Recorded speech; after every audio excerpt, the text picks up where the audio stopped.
Welcome to This is AI, a podcast brought to you by West Monroe. We're going to show you, step by step, how to build, use, and master AI to create the most value for your business. Oh, Ryan, did you get like a new camera or new lighting or something? It's so bright where you are right now. I did. Woo. We did. Yeah, Texas, it's overcast and dim, so it's new, had to get a new camera. Right on. Well done, sir. Yeah. Can you go back to the old one? You don't like the 4K? This is terrifying. 4K is too much. Good stuff. Welcome to the podcast, everybody. We're back. We're back with another episode. We, if you haven't, by the way, checked out our previous episodes, starting with who we are and what we do, you should do that. There's also some really good conversations we've had around large language models in general. We did a demo last time of something we built internally, and it's been really fun. It's been really fun. We have a guest today, but we'll get to that in a moment. Just a reminder, this is AI. We talk about all things AI. We talk about trends in the market, and we do a little bit of show and tell. We are West Monroe. We are a consultancy that does a lot of things, from industry expertise in healthcare and life sciences to energy and utilities. Oh my God, no one cares. Then we build stuff. Who's the build guest? Stuff, Brownie. Because that's what we do. All right. Reminder, I'm EJ. I work in our product experience and engineering lab. I love AI stuff. Brownie, who are you? My name is Brownie. I am a real-time rendered AI, currently running a fork of Jarvis on NextStep. As expected. Ryan? Awesome. Yeah, Ryan Elmore, Innovation Fellow here at West Monroe. Not sure if you guys knew, AI is just 2 letters. It actually stands for artificial intelligence. Whoa. Shut the front door. Yeah. Learn something new every day. Yeah. Alex, welcome to the podcast. Who are you? What do you do? Hi, I'm Alex Cruikshank. I am a software engineer and director in our product experience and engineering lab. I've also been working in our AI lab for the last year or so on lots of AI initiatives, including Coverage Oracle that you saw last time and a lot of other Very stuff. cool. Well, welcome to the podcast. Finally, a qualified I know person somebody knows what they're talking about. I mean, it's finally legitimized. But for real, we have you here today because today's episode, as we mentioned, we're going to do a bit of a deep dive on generative AI in the world of software development. One of the things that Alex has been working on at West Monroe is incorporation of Gen AI tools like GitHub Copilot, evaluation of other tools, and how we use it and what it's good for, and a bunch of other fun stuff. So we're going to dig into that today. We'll do a little bit of show and tell for those of you who are watching on video. If you're not, as always, we'll do a little bit of narration as well, so you're not totally lost. Alex, did you draw that stuff up on the board behind you just for this episode? No, I didn't. It's been up there for like 3 weeks. Okay. Got Explaining a vector database to one of the developers in the AI lab. Nice. It's a very appropriate backdrop, I thought. Yeah. So. It's good. It's been up there for 3 weeks. It's not coming down now. Nice. It won't change. It was permanent marker. Everyone's made the mistake before, man. It's Sharpie okay. on whiteboard. Why don't we start off with a bit of dialogue around, why is like generative AI in the software development space a hot topic right now? I'll just run through a few hot takes that I've heard in the media. There's the coming AI revolution that will eliminate all developers. Like, why would you ever hire one again? And or Gen AI is going to cut in half software development costs because it enables everybody to be so much more productive. Or I'm a product owner. I don't need a designer or a developer anymore. I can just use tools to get my product to scale and in the hands of my users using no code. I mean, those are just some of the hot takes that we've heard out there. My perspective is there's a little bit of truth. There's a lot of skepticism, and then there's some reality in between. But all of it centers around this idea of, what is the impact of generative AI in the software development space? How can I invest smartly as an organization? I see some head nodding from the group here. Are there any other hot takes that folks have heard, or maybe let's get into it and get after? Yeah, I can jump in with one. I had a conversation. It was at a boardroom of a PE firm, and all 10, 15 people around the room, and one person just straight up asks me, says, wait, this is great, but why would I ever invest in a software company ever again? Because exactly what you said. Well, I can just use ChatGPT to replicate it.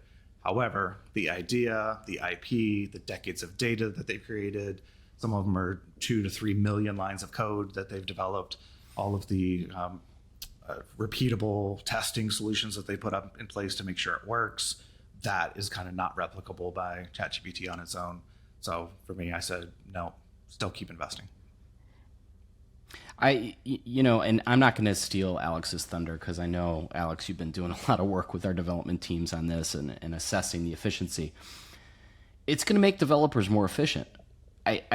Now, and that's going to be different depending on the seniority of the developer, the type of work they're doing, but hopefully it allows them to focus on the stuff that's actually germane to the business logic that they're writing, right? Rather than the scaffolding, the tedious development activities that we have to do right now that we tend to make mistakes on because it's not that fun, it's not that exciting. We've used this example. I can't remember if we used it in one of these episodes or not, but everyone thought photographers were going to disappear with digital photography, right? Well, turns out they didn't, and they actually have more tools at their disposal, and they can do a lot more in post-production. So I think we're going to see efficiencies. It's not going to be 30% or 5% or 10%. It's going to vary by team, by seniority, by team composition, by the task at hand, et cetera. What about negative percents? You only said positive there. You think it's going to diminish? If it's not used effectively, I think it could, right? Because here, I mean, it's a good point, Ryan, right? We still need senior folks to review the work that's being produced, whether it's being produced by an AI or not. We've already discussed this, right? You can hallucinate some bad code or some inappropriate code based on the request. Yep, absolutely. Alex, yeah. I'm kind of curious what your perspective is. So, like, working with teams to not only, I mean, you're in the same space as us from a what does the market look like, what does the landscape look like, but you've also been hands-on with development teams, like evaluating tools, specifically GitHub Copilot, and I think you've seen a few different use cases from senior to more junior folks in a couple of different tasks, but what's your take on the topic? Yeah, I think everyone here, Erik's right. There's going to be efficiencies gained by these tools. AI as a co-pilot to assist engineers is going to produce efficiency, and it looks like it could be 30%. Maybe in the best case. So that's a big deal.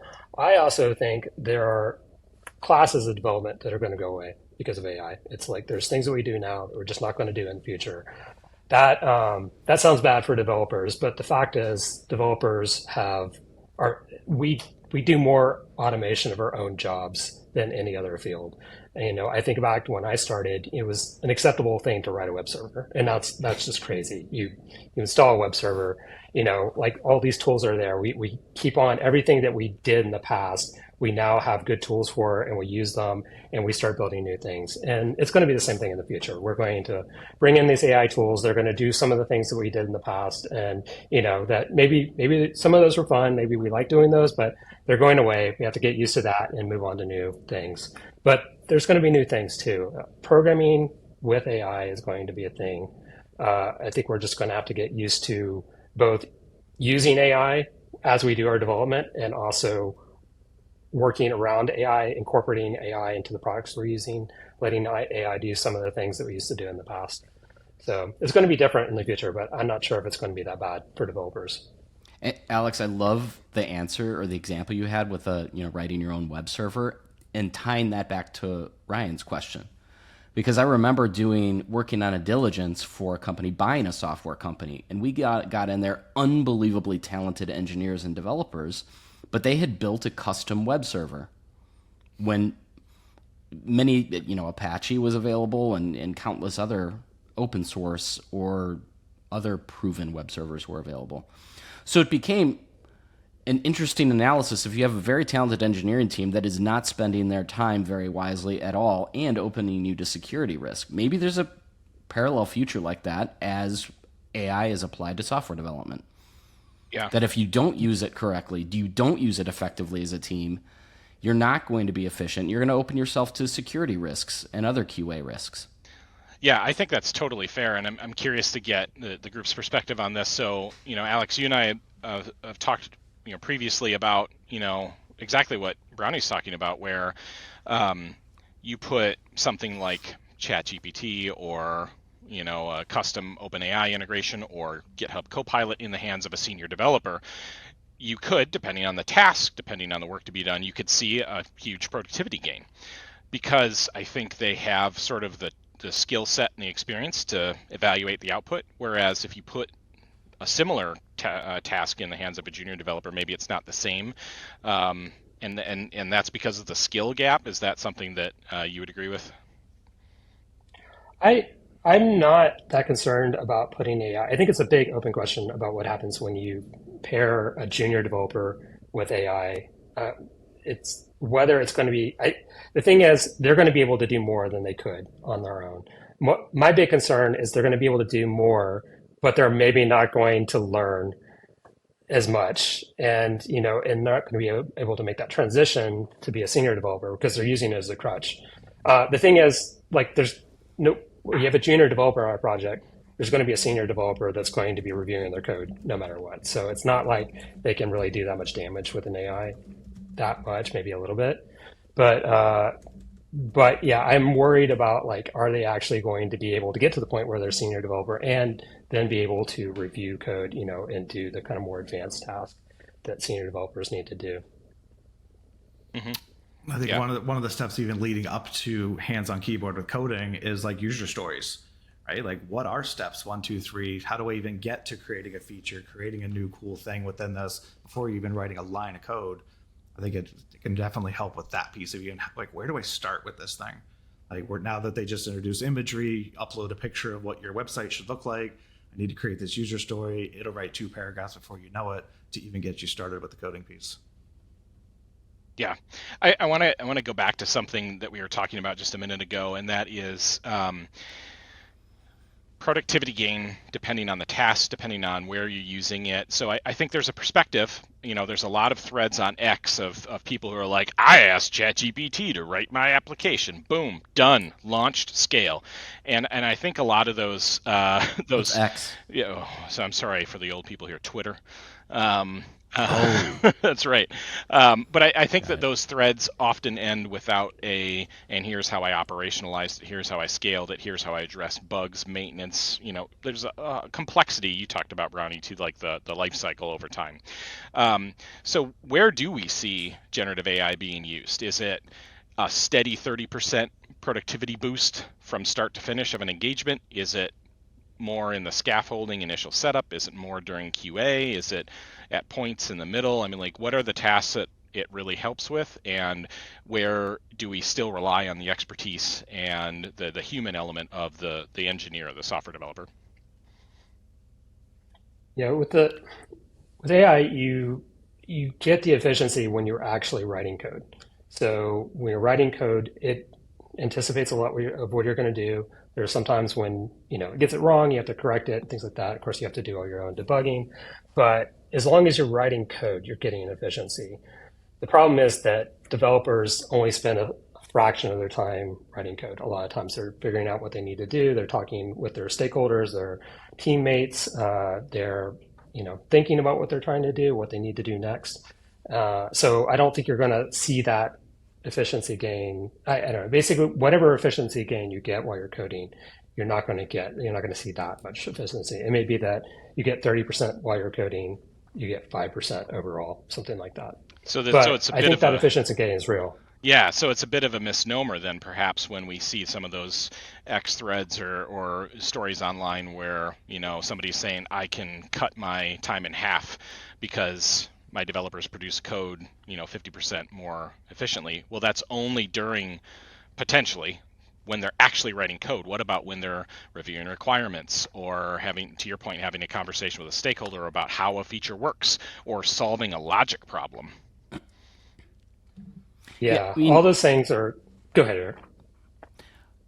Yeah, I think I was probably going to go down a similar path. But I mean, anywhere where you're producing an output for a task that is non-deterministic. I mean, you can do it in a number of different ways and have it be correct. And it's related to something that's known about in the public domain, right? In other words, you use scaffolding earlier, EJ. Mm-hmm. Also, as I'm writing code, maybe I have a security hole, right? Maybe I'm leaving something open for kind of cross-script injection in some sort of web app that I'm writing. Well, AI can identify that as I'm doing it in the future, right? Or you can already do that by giving it a code snippet. So we're going to get benefits across the whole life cycle. And I would then go beyond code to where maybe you do get a 50% benefit every now and then if you're trying to come up with a new logo or imagery to support an article you're writing or an application that you're building, right? These are all things that are known about in the public domain, and there's not one right answer. So AI can produce it, right? People always talk about how wrong AI is with math. Well, it's not. It's the most inefficient way to solve a math problem ever, right? It's maybe good at giving you a plan of attack for solving a complicated word problem, right? But not just solving basic arithmetic.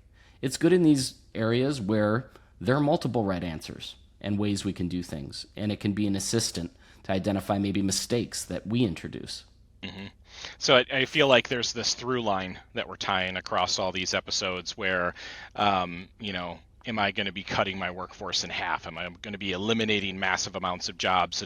And while there could be specific impacts on specific types of tasks, this continues to be, generative AI continues to be a tool which will alleviate the burden of some repetitive tasks or be really good at solving some very specific problems and generally enhancing productivity, so those employees can focus on, in this case, software engineers can focus on more complicated problems, more difficult problems to solve, or potentially fit and finish, quality improvement, bug fixes, reduction of technical debt, like some of the stuff that you just don't have time to do because you have to write some code, longhand.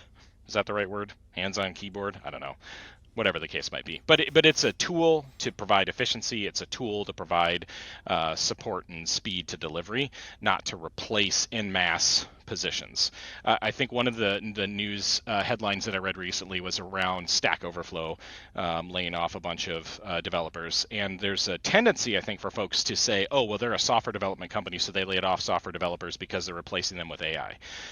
No, not the case. There's some nuance to that press release around where those employees lived. I think a lot of that was marketing or go-to-market. And then solutions like Stack Overflow, which are a place that I go to find solutions to a coding problem, could be supplanted in some degree by tools like GitHub Copilot or others. And I think maybe the remaining problems there are going to be the gnarly ones, the more difficult ones to solve that are probably more about logic or recommendations for technical architecture or tools to build, right? Interesting. I would like to talk about one place where I do see a big change coming, and that is front-end development. I am a front-end developer by heart, if not entirely by practice. And so I love front-end development. I love building UI. I love building things that people actually use, actually touch and manipulate and work with. But the thing is, a lot of what we do when we build our user interfaces is we create the checkboxes and the select list and the text inputs. And what we're doing is really communicating with the user and breaking down everything they say into a tiny little action. And we do that because the computer can't understand what they're saying directly. We have to put a lot of effort into trying to get them to talk to us in a very specific way. And the thing is, we just don't have to do that anymore. It's like AI gives us that ability to talk through a program, talk directly to the user, understand what they're saying. And so I think we are going to be seeing AI interfaces take over a lot from at least our more complicated UI interfaces. And I just think there's going to be a lot less front-end development, which is something I'm kind of bummed about, but I still think it's future. Mm-hmm. I think that's a great perspective, Alex. That's really a niche capability that rose from the world of pixel perfect design through, delivery of modern web applications. I don't think front end was a strong focus in the early days of web application development or application design. And I think that actually excites me from a speed to delivery perspective, going from conceptual design to functional working application platform without all the pixel pushing in the middle. People can spend a lot more time focusing on the user, focusing on the problems to solve, focusing on making the product better. Yeah, absolutely.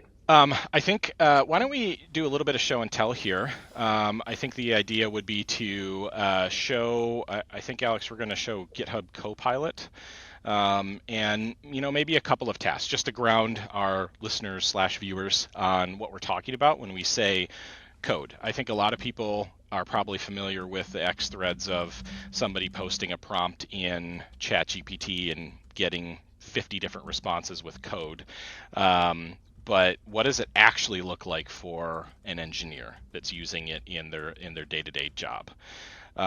So while Alex is bringing that up, I think what we're going to do is show evaluating a piece of code and asking some questions about it, and then maybe a little bit of code generation. Okay, so Alex is going to walk through a couple of examples here. So for those of you listening in, we're showing a development environment where we've integrated GitHub Copilot. We're looking at some Python code here, and we have GitHub Copilot set up to respond based on a couple of different interactions. What's the first interaction we're going to do, Alex?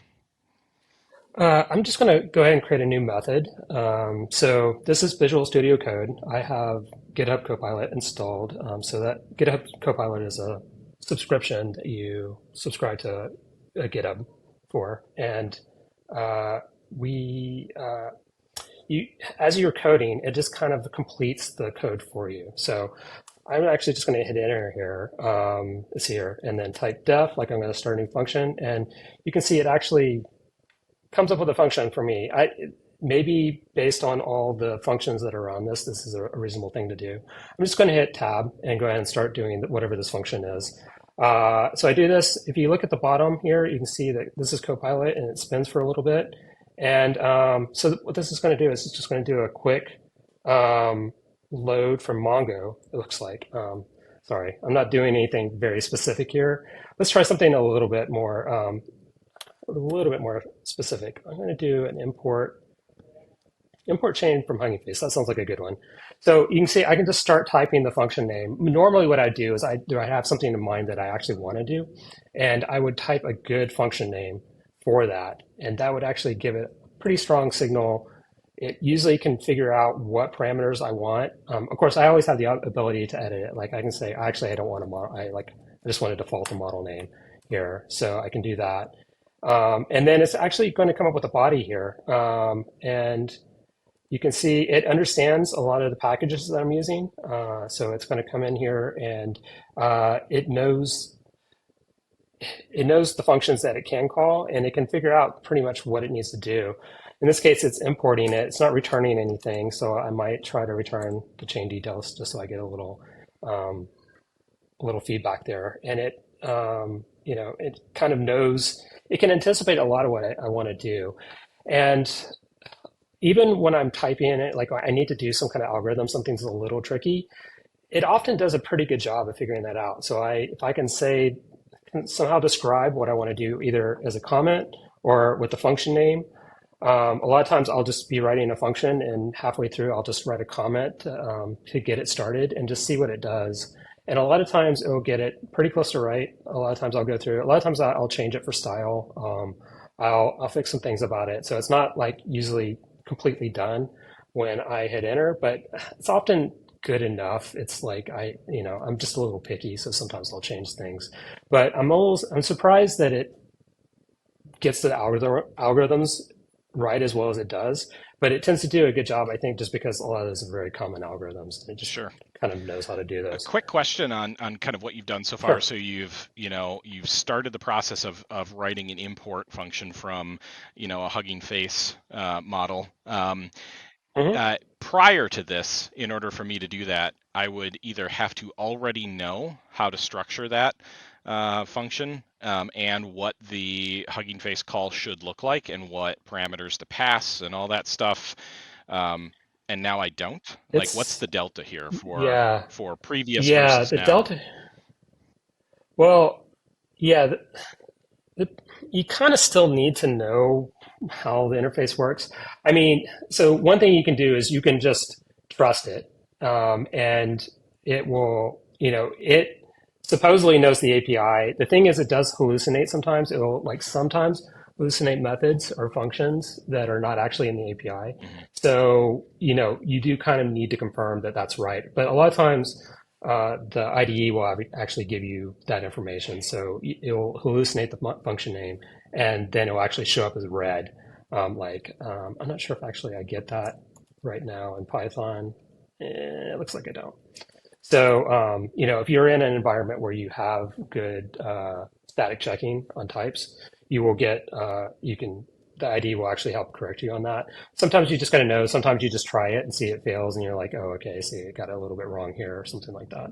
But you do need to kind of figure that out. Mostly it's just, you don't have to type as much. You just, you also don't have to think as much. It kind of like takes a first pass at it, and you're kind of like, you can evaluate whether it's right or it's doing what you want, rather than having to think, okay, what do I need to do next? What do I need to do next?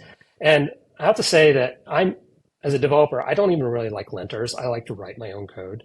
I was very resistant of AI at first, and I definitely, because I enjoy problem solving. I enjoy figuring these things out, but I definitely found once I started using it that it was just much more relaxing to do coding and just more fun. And actually, when we've done trials at West Monroe and surveyed people about efficiency and everything, we also ask them about, did they enjoy it? Do they like using it? And 100% of the developers that we've surveyed have said that they enjoyed using Hugging Face, and most of them say they would never go back to programming without it.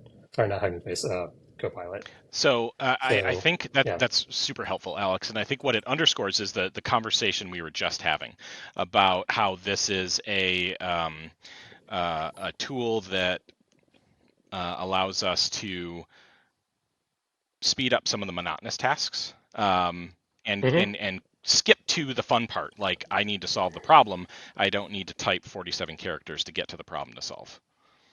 But it doesn't replace my expertise, my knowledge of the application stack, my knowledge of the packages I'm using, or my knowledge of the third-party solutions I'm integrating with. It just helps me do it faster. Not entirely, but it does give you a first pass at that. And sometimes it gets it right. And, most of the time you're just going to Stack Overflow or Google or like whatever, ChatGPT, that information anyway, if you don't know the details. So, sometimes it gets it right. Most of the time it gets it right. Sometimes it gets it wrong, and then you just go search. So you don't necessarily need to know that information anyway. It's like, it doesn't, as a developer, it doesn't pay big dividends to remember a lot of things about packages because they're all going to be gone in 2 years anyway. Right. So it's best to look at that stuff up anyway. And what I've showed here is just a little bit about how you can go through and use it as you're developing. And it really is a co-pilot. It just feels like it's something that's there helping you out as you go through the code, as you're writing the code. But you can, in certain cases, just go through and wholesale, like have it write whole classes or pages. One of the things I did in this particular application is this is a Flask app where it's generating it's an API for this application, and I already had a service. So mostly what it's doing is just calling out to the service to do most of the work. And that service was used by a CLI. So I started out by writing this app as a CLI app. But I was able to take that CLI and just copy it into the top of this file and then ask it through a comment to generate the API. And it did a great first pass. I had to go through and fix a bunch of things. I added to it a bunch after that. But, sometimes you can get it to do a whole lot of work for you really quickly. Testing, that's definitely true. Testing, you always want to be pretty careful about making sure it's testing the right things, it's doing the right things. But you can generate a lot of tests really quickly with this because it just kind of, there's a lot of boilerplate to test, and it just figures all that out and does it for you. Mm-hmm. And just quick context, Alex mentioned this is a Flask app. Flask is just a common web development framework. And Python. For Python applications. So I think the other thing too, that as AI integration with software development matures a bit further, right now, as you can see, this is kind of very one-off requests. It's looking at what you're doing, the immediate context around it, and making suggestions. And that's super helpful. I think in the future, that context will expand to maybe help ease maintenance over time. So like in this application, I could see a future where you say, hey, what were you on before, Alex? The chain service, this chain service file. You could probably say, hey, go to the chain service and add, you wrote import from Hugging Face, but you could say, create a new method that imports from some other source, right? And it could probably get most of that right. So maintenance on applications, I think in the future, as that context of awareness around maybe an entire application or system is increased, maintenance is going to get a lot easier and more efficient. Absolutely. Yeah. And just for anyone who's paying attention to the code, this is a internal prototype app, and so it's not designed to be very robust, and so there's a lot of things that are missing from that Flask app. And it is the way that Copilot wrote it. So there would need to be like some things I would need to go in to do to make it more robust. There's a lot of error handling it's not really dealing with, and some other things. Mm-hmm. And that's another great call out too, Alex. Like, great place to start. Great tool to kickstart things, great productivity boost. Maybe it alleviates the context switching from, writing code to Stack Overflow for Q&A or whatever. But I'm going to guess that nobody would want to have AI generate a code base that you then take to scaled production and have it run your business, because it hasn't been vetted from a security perspective. It hasn't been vetted from a load balancing perspective, a performance perspective, and all the things that we would want to do to an application that require humans in the loop and expertise. Yeah, we're a long ways from that, I believe. Awesome. So just wanted to provide our listeners, viewers with a quick context of how this is used in the workflow. So what Alex has showed us is, there's ways to kickstart your development process. There's ways to generate whole cloth code to start from. But the key phrases that we're hearing there are begin, start, scaffold, accelerate the process of development, and to your point, be a co-pilot along the way. And then I guess the question is there a vast difference between GitHub Copilot and some of the other experiences out there like Amazon Code Whisperer and others? Are they all kind of intended to be sort of the same type of tool, or do others have different expertise or use cases? I think they're all intended to be the same tool. My understanding is Copilot is still far and away the best, but I think they're all going to get there. There's definitely other models that are specifically trained on code and designed to do well. The thing is, Copilot has the best integrations. It's kind of ready to go. It's been out for a while now, and so we're going to. And I assume that the model is always getting upgraded, but we're going to be seeing more options in the future, I think, that are going to be maybe better. It's a little hard to say exactly what better looks like at this point. Sure. That makes sense. Does this category have a name yet? Like, we have no code and low code. This is kind of like a low code, high code, but still coding situation. Does this have a name yet? I think it's just Copilot. It's just maybe coding. Kind of a Kleenex situation where it's named after the first one, but I haven't heard of another term. Okay. Yeah, me neither. Coding assistant, I think, is Coding something assistant. I've heard. Yep. Yeah. So more of it's a helpful tool. It's a helpful assistant. There's not a primary category yet. But I do think, to your point, Ryan and Alex, Microsoft is certainly doubling down on that idea of Copilot being a ubiquitous term. They have GitHub Copilot. They're introducing Copilot now for both personal and enterprise tools as well. So, the thing that I'm wondering about is lessons learned here. A few things were interesting to me, it's not the hype cycle of massive savings from start to finish of development. It's not I can generate production-ready scalable applications with no development experience. It really is a new tool that allows people to accelerate their development process based on their expertise, based on what they're trying to accomplish, and wherever they are in that development lifecycle. I also think it's interesting to think about how our clients have reacted to this. So I don't know about other folks who are listening in, but we're very transparent with our clients. We're not going to go ahead and use AI code generation for generating client applications without having a conversation with the clients first.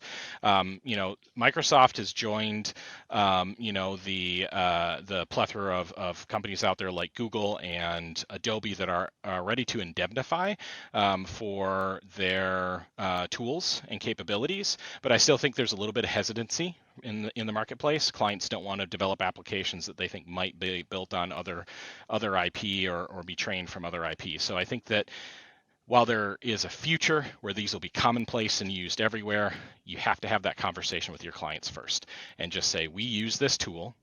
We can choose not to for your engagement, but we can get some faster and in some cases better results if we do. Are you okay? And let's make sure we bake that into our contract negotiation process as well. I am kind of curious, Ryan and Alex, as you think about teams, this feels like a table stakes thing that we need to evaluate when we look at hiring and team structure and formation and tools. Like, what is our approach to generative AI? What's our expertise, and how do we use that on our teams? Is that a fair statement in the modern world? Yeah, I think there's a big expectation that, especially the younger folks that are coming straight out of school, I need to get some at-bats for AI. How do we get started? Kind of what I was talking about a little earlier around like getting you started for some projects. I have a little bit different lens than Alex does. I'm not writing front-end, back-end applications. I'm doing data science work. So, hey, I have this sample code, or not sample code, but sample data set. How do I get started with clustering? Do I need to do some data cleansing and then pre-clustering and then one-hot encoding? Those aspects really do help you get started. From a data science perspective, where do I go need to research? Where do I need to pick up some stats? Where do I need some math behind the scenes, things like that? So that process aspect of where to even get started, I think, is a big one up for college grads coming into this world. Right on. Alex, would you say that this is in the tool belt for development teams going forward kind of permanently? Yeah, I really think everyone should be using it if they can. And if they can't, they should be working on people figuring out the legal issues so they can't be using it. I think everyone's going to enjoy it and be more productive. So it's a table stakes tool set in the industry. Get after it, learn it, love it, know it, and start talking with your clients about it, or using it internally at least for your own application development. Awesome. Well, hopefully this has been enlightening for folks listening in, and for folks watching. Wanted to kind of give some practical examples of what it means when we say code generation, so you have something to balance against sort of the X threads that are out there. We are going to have another episode after this where we're going to dig into some detail around all the different large language models out there, the LLMs. A little bit of comparison. If you are paying attention to the news, there was a transparency report that came out recently that showcases the most transparent large language models from a data training and process management perspective to the least transparent, bookended, I think, by Meta and Amazon. But Amazon is saying that they weren't ready and they were judged unfairly. So we'll dig into that a little bit, and then also talk a little bit about the future from a generative AI perspective, how companies can continue to invest in building tools and technologies and leveraging the platforms that are coming online out there. So Alex, thank you so much for joining us as a special guest. Appreciated your insight and walking us through a couple of practical examples. Yeah, it was my pleasure. Awesome. Well, thanks everybody. Have a wonderful day.